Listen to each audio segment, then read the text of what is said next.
Hello friends, मैं प्रतीक आप लोग का स्वागत करता हूं अपने चैनल इलेक्ट्रिकल एंड इलेक्ट्रॉनिक्स में।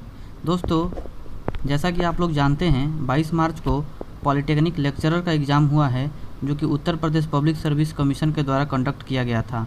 तो आइए इस पेपर में 25 क्वेश्चन जो हिंदी का क्वेश्चन पूछा गया था उसका डिस्कशन कर लेते हैं। तो ये इसमें टोटल 25 क्वेश्चन हिंदी का पूछा गया है और 100 क्वेश्चन जो है टेक्निकल पूछा गया है। तो ये हमारा सी शिफ्ट था जो कि मैं एग्ज़ाम दिया हूँ और मॉडरेट पेपर था। तो आइए इसको हम लोग देख लेते हैं। इसमें निगेटिव मार्किंग भी थी 1/3। तो देख लेते हैं। पहला क्वेश्चन था कि इनमें से कौन सा शब्द स्वर संधि का उदाहरण है। तो स्वर संधि का उदाहरण पहला है महोत्सव, दिगंबर, जगदीश और तदनुसार। तो इसमें जगदीश में क्या होगा, जगत धन इस, दिगंबर में दिक धन अंबर और तदनुसार में तद धन अनुसार। तो यहाँ पर महाधन उत्सव, ये जो है ऑप्शन नंबर ए सही हो जाएगा, जिसमें स्वर संधि है। दूसरा क्वेश्चन देख लेते हैं।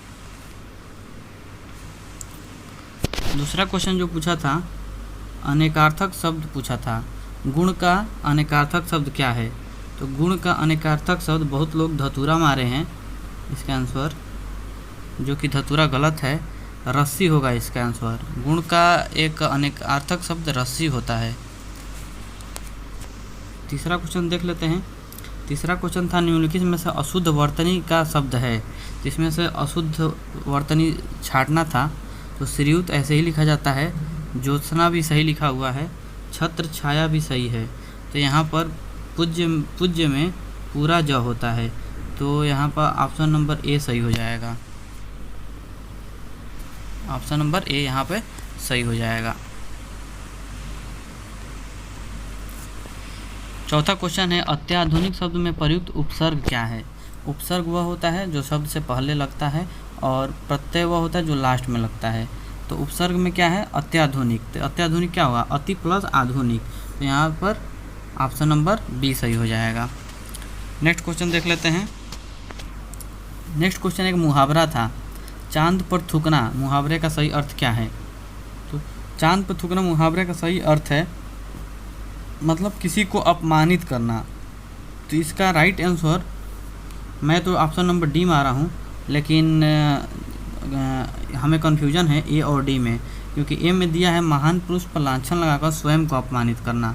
तो थोड़ा सा ये मुझे डाउटफुल कंडीशन है, क्योंकि चांद पर थूकना का रियल में मीनिंग होता है निर्दोष व्यक्ति पर दोष लगाना।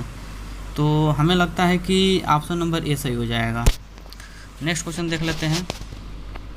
इनमें से एक शब्द में इन प्रत्यय का प्रयोग नहीं है। इन जो लास्ट में आता है, प्रत्यय मीन्स जो लास्ट में आता है।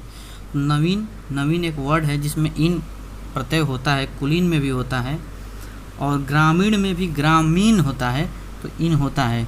दूरबीन एक ऐसा शब्द है जो खुद का बना हुआ है, उसमें प्रत्यय नहीं है। तो दूरबीन ऑप्शन नंबर सी इसका सही हो जाएगा। नेक्स्ट क्वेश्चन देखते हैं। वाचस्पति शब्द में समास कौन सा है।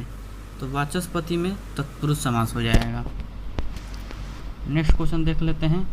कटाह शब्द का तद्भव रूप पूछा है। तो कटाह शब्द का तद्भव रूप हो जाएगा कड़ाह, जो कि मैं सही किया हूँ, कड़ा ही मारा था मैं। नेक्स्ट क्वेश्चन देख लेते हैं। ध्वज का पर्यायवाची पूछा है। तो ध्वज का पर्यायवाची क्या हो जाएगा, फरहरा। यहाँ पे फरहरा हो जाएगा। और यहाँ पे एक वितान दिया है, वितान मतलब होता है विस्तार करना। नेक्स्ट में एक लोकोक्तियाँ हैं जिसमें दिया गया है कि विवाद को जड़ से ही नष्ट कर देना। तो इसका राइट आंसर हो जाएगा ऑप्शन नंबर ए, न रहेगा बांस न बजेगी बांसुरी। पेड़ से पत्ता गिरता है, तो कर्ता ने कर्म को करण से संप्रदान के लिए अपादान, जुदाई का अर्थ में से, में पै पर का के की रारे, ये सब होता है। संबोधन में अहे और अजी होता है। तो यहाँ पर से के अर्थ में, पेड़ से पत्ता अलगाव के अर्थ में है, तो यहाँ पर अपादान हो जाएगा।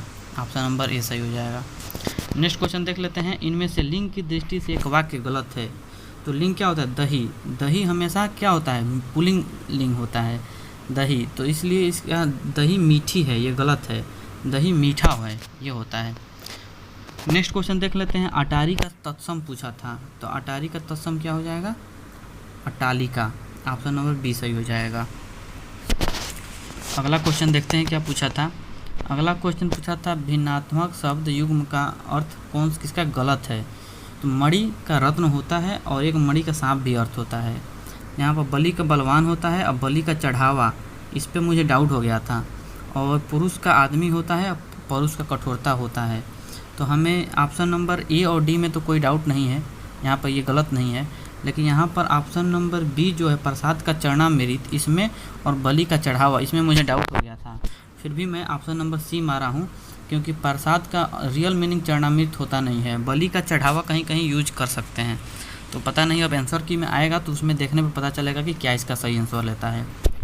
15 नंबर क्वेश्चन देख लेते हैं क्या है।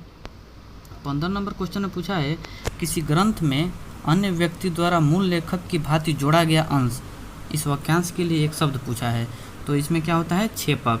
छेपक मतलब होता है कि यदि कोई ग्रंथ है और कोई दूसरा व्यक्ति बाद में जाकर उसमें कुछ अपना लेख करके मूल लेखक में जोड़ देता है तो उसको छेपक कहते हैं। योजक मतलब होता है मिलाने वाला। तो यहाँ पर ऑप्शन नंबर बी सही हो जाएगा।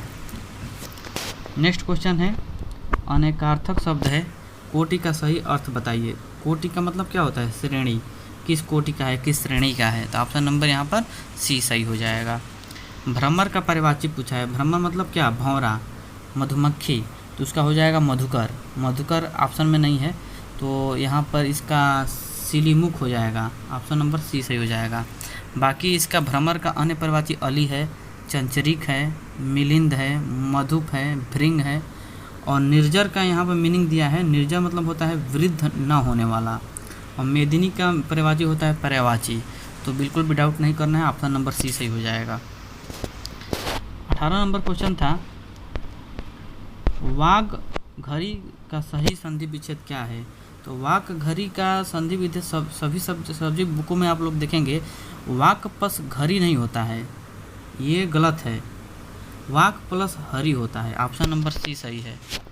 और समास का विलोम पूछा था, तो समास का विलोम क्या होता है, व्यास। ऑप्शन नंबर डी यहाँ पर सही हो जाएगा। नेक्स्ट क्वेश्चन देख लेते हैं क्या पूछा था। पुरोगामी शब्द का उपयुक्त विलोम क्या है। तो पुरोगामी मतलब होता है अग्रगामी, आने वाला। तो पश्चगामी हो जाएगा इसका। ऑप्शन नंबर बी सही हो जाएगा। 21 नंबर क्वेश्चन में एक अशुद्ध वाक्य छांटना था, तो आप लोग देख लीजिएगा इसका राइट आंसर क्या होगा। मैं तो हिंदी के प्रचार में अब भी अनेक बाधाएं हैं, शायद यही मैं मारा हूँ।